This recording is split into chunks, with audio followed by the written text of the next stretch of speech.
शाम थी जब सूरज धीरे धीरे ढल रहा था और उसकी सुनहरी किरणें शहर के छोटे छोटे मकानों पर बिखर रही थी। हवा में एक हल्का सा ठंडक का एहसास था और आसमान में परिंदों का झुंड घर लौट रहा था। नीला, जो शहर की इस भागदौड़ से थक चुकी थी, अपनी छत पर बैठी थी, हाथ में चाय का कप और मन में ढेर सारे सवाल।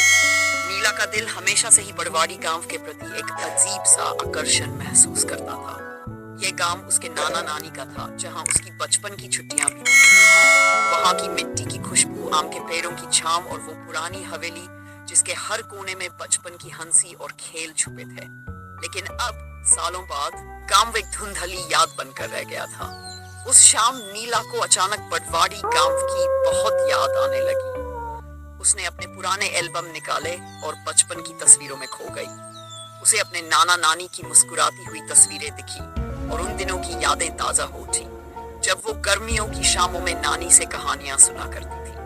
वो कहानियां जो उस गांव के रहस्यों से भरी होती थी। पुरानी हवेली के बंद दरवाजों के पीछे छिपे राज, जंगल में छिपी झील और उस झील के किनारे बैठी रहस्यमयी औरत, इसकी आंखों में दर्द का संबर था। अगले ही दिन नीला ने फैसला कर लिया। उसने अपना बैग पैक किया और सीधे बड़वाड़ी गांव की ओर निकल पड़ी।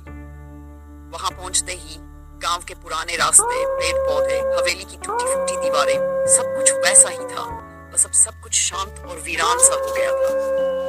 गांव में पहुंचते ही नीला सबसे पहले उस पुरानी हवेली के पास गई। हवेली के दरवाजे पर जंग लगी जंजीरें अब भी स्यों की त्यों थी, लेकिन नीला का दिल जोर जोर से धड़क रहा था। उसने दरवाजा खोला और अंदर कदम रखा। हवेली के अंदर का माहौल अजीब सा था। दीवारों पर जाले लगे थे और हवा में एक ठंडी ठंडक थी। जैसे जैसे नीला हवेली के अंदर चलती गई, उसे अपने बचपन की हर एक बात याद आने लगी। लेकिन तभी उसे एक कोने में कुछ चमकता हुआ दिखा। उसने पास जाकर देखा तो वहां एक पुरानी किताब पड़ी थी। उस किताब के पन्ने धूल से भरे थे, लेकिन जैसे ही नीला ने उसे खोला, उसकी आंखें हैरानी से चौड़ी हो गई। किताब में लिखा था, जो सच ढूंढने आया है वो खुद को भी खो देगा। नीला की दिलचस्पी अब और बढ़ गई। वो पन्ने पलटती गई और उसे समझ आने लगा कि उसकी नानी की कहानियों में छुपा हुआ सच कितना गहरा था। वो रहस्यमयी औरत, झील का किनारा और उस हवेली के अंदर के राज, सब कुछ सच था। लेकिन नीला अब उस झील तक पहुंचना चाहती थी जहां से ये सब शुरू हुआ था। उसने गांव वालों से पूछा, लेकिन कोई भी उसे झील का रास्ता नहीं बता सका। आखिरकार एक बुजुर्ग आदमी ने उसे बताया कि झील अब सूख चुकी है, लेकिन वहां जाने वाला रास्ता अभी भी वैसा ही है। रात होते ही नीला उस झील की ओर निकल पड़ी। जैसे जैसे वो रास्ते पर बढ़ती गई, उसे महसूस हुआ कि कुछ अदृश्य ताकत उसे अपनी ओर खींच रही है। झील के किनारे पहुंचकर उसने देखा कि वहां अब भी वही रहस्यमयी औरत बैठी थी। उसकी आंखों में वही दर्द था, लेकिन इस बार उसकी आंखों में एक अनकहा राज भी छिपा था। और उस रात नीला ने वो राज जाना जो पीढ़ियों से छिपा था। वो रात नीला के जीवन की सबसे अजीब और खास। झील के किनारे उस रहस्यमयी औरत के सामने खड़ी थी। उसकी आंखें सवालों से भरी थी। चांदनी रात के नीचे झील की सतह पर हल्की हल्की चमक थी, जैसे वो भी इस अनकहे राज का हिस्सा हो।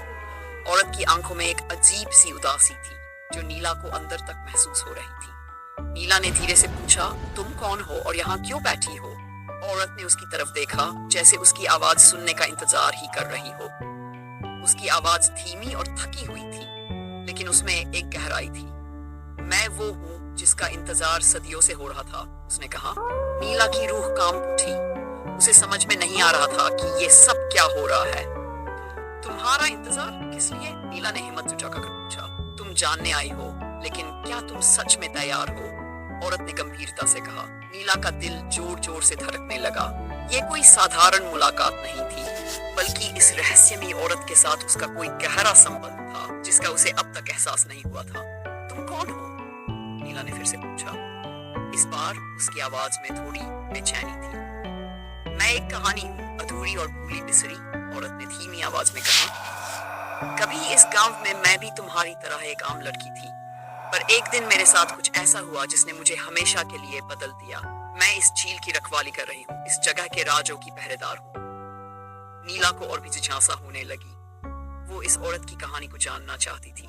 उसने औरत से कहा, मुझे बताओ, तुम्हारी कहानी क्या है?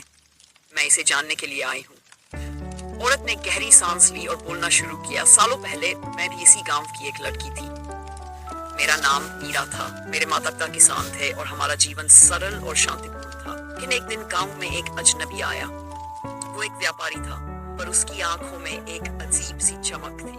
उसने गांव वालों से कहा कि वो यहाँ व्यापार करने आया है, पर असल में वो कुछ और ही ढूंढ रहा था। उसने मुझे देखा और उसी दिन से मेरे जीवन में अजीब चीजें होने लगी। मीरा की आवाज कांपने लगी, मानो वो बीते वक्त को फिर से जी रही हो। नीला ध्यान से सुन रही थी, मानो उसकी अपनी कहानी ही सामने खुल रही हो। उस व्यापारी ने मुझसे दोस्ती की और फिर धीरे धीरे उसने मुझे अपनी बातों में उलझा लिया। एक रात उसने मुझे झील के किनारे बुलाया। मुझे अब भी याद है वो रात जब चांद पूरा था और झील की सतह पर चांदनी चमक रही थी। उसने मुझसे कहा कि इस झील के अंदर एक ऐसा रहस्य छुपा है जो सदियों से अनदेखा है और वो चाहता था कि मैं उसकी मदद करूं। नीला को अब मीरा की बातों से डर लगने लगा था, लेकिन वो सुनने से खुद को रोक नहीं पा रही थी। मीरा ने आगे कहा, मैं उसकी बातों में आ गई। उसने झील के पास एक पुराना द्वार खोला जो सदियों से बंद था, और जैसे ही हमने वो द्वार खोला, झील की गहराई से एक अजीब सी रोशनी निकली। मैंने कभी नहीं सोचा था कि वो क्षण मेरी जिंदगी को इस तरह बदल देगा। उस रोशनी ने मुझे हमेशा के लिए बांध लिया। मैं अब इस झील की आत्मा बन गई, इस जगह की पहरेदार। नीला की आंखें चौड़ी हो गई। लेकिन तुमने वो किया क्यों? मीरा की आंखों में आंसू आ गए। मुझे नहीं पता था कि मैं किसके साथ खेल रही। वो व्यापारी एक साधारण इंसान नहीं था। उसने मुझे धोखा दिया। उसके इरादे बुरे थे। उसने मुझे इस झील में फंसा दिया और खुद भाग गया। अब मैं यहाँ हूँ, इस झील और इसके राजों के साथ बंधी हुई। जब तक कोई मेरी कहानी को पूरा नहीं करेगा, मैं यहाँ से नहीं जा सकती। नीला को अब सब समझ में आने लगा था। ये झील और ये औरत उसी राज का हिस्सा थी जो उसकी नानी की कहानियों में सुना करती थी। लेकिन क्या वह इस रहस्य को सुलझा पाएगी? क्या वो मीरा को इस बंधन से मुक्त कर पाएगी? तुम्हारी कहानी को पूरा करने का मतलब क्या है? नीला ने अंत तक पूछा।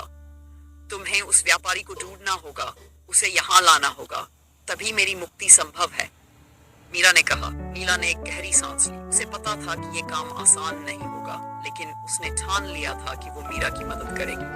वो गांव लौट आई, लेकिन अब उसके दिल और दिमाग में केवल एक ही बात थी, उस व्यापारी को ढूंढना और मीरा को आजाद करना। रात के अंधेरे में जब नीला सोने गई, उसे एहसास हुआ कि वो सिर्फ एक साधारण लड़की नहीं रही, बल्कि अब वो एक ऐसे सफर पर निकल चुकी थी जहां से वापस लौटना आसान नहीं था।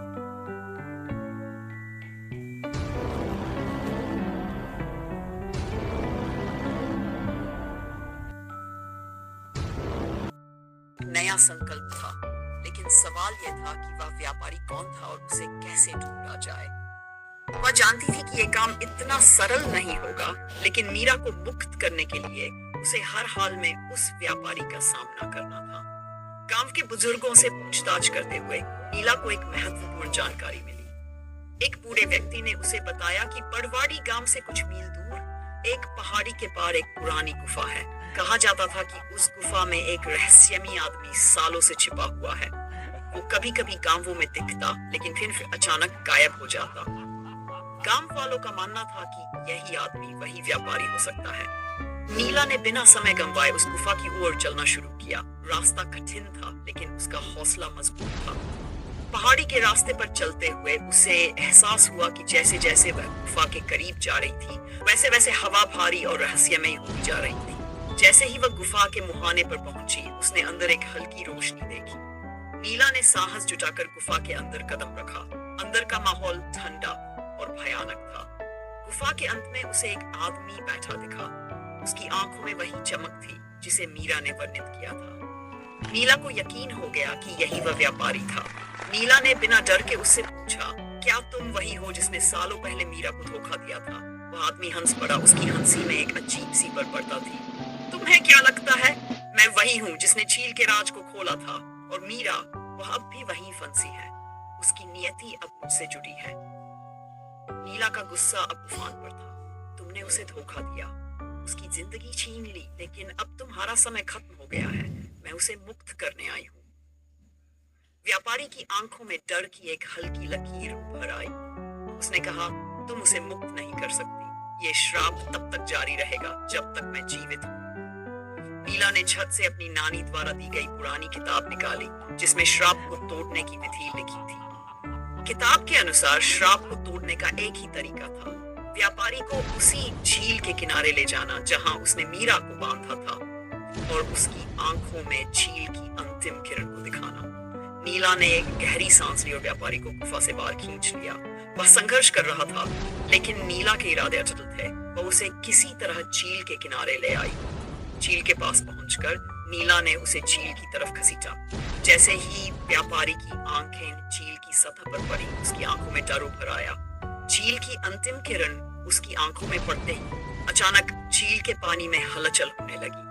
व्यापारी ने चिल्लाते हुए नीला से माफी मांगनी शुरू कर दी, लेकिन बहुत देर हो चुकी थी। झील की रहस्यमयी शक्तियों ने उसे अपने अंदर खींच लिया। जैसे ही व्यापारी झील के पानी में समा गया, मीरा की आत्मा वहां प्रकट हुई। उसकी आंखों में अब दर्द की जगह शांति थी। उसने नीला की तरफ देखा और धीरे से मुस्कुराई। तुमने मुझे आजाद कर दिया नीला, तुम्हारी हिम्मत और सच्चाई ने मुझे मुक्ति दिलाई। अब मैं हमेशा के लिए इस श्राप से मुक्त हूँ। मीरा की आत्मा धीरे धीरे आसमान की तरफ उठने लगी और हवा में खुलकर गायब हो गई। झील की सतह फिर से शांत हो गई और हवा में एक अजीब सी शांति छा गई। नीला ने एक गहरी सांस ली। उसने एक लंबे समय से छिपे रहस्य को सुलझा लिया था और मीरा को उसकी मुक्ति दिलाई थी। अब वह गांव लौटने के लिए तैयार थी। इस बार न केवल अपने सवालों के जवाब के साथ, बल्कि एक दिल को सुकून देने वाली संतुष्टि के साथ। रास्ते में लौटते वक्त नीला को लगा जैसे पूरी दुनिया बदल गई थी। वह अब सिर्फ एक लड़की नहीं थी, बल्कि एक ऐसी इंसान जिसने समय के गहरे रहस्यों को सुलझाया था। उसने जब गांव में कदम रखा तो उसे आकाश में तारे झिलमिलाते दिखे, मानो वे भी उसकी जीत की गवाही दे रहे। उस रात नीला ने चैन की नींद सोई, ये जानकर कि कुछ कहानियां अधूरी नहीं रहती, वे पूरी होती हैं। बस उन्हें सही वक्त और सही इंसान का इंतजार होता है।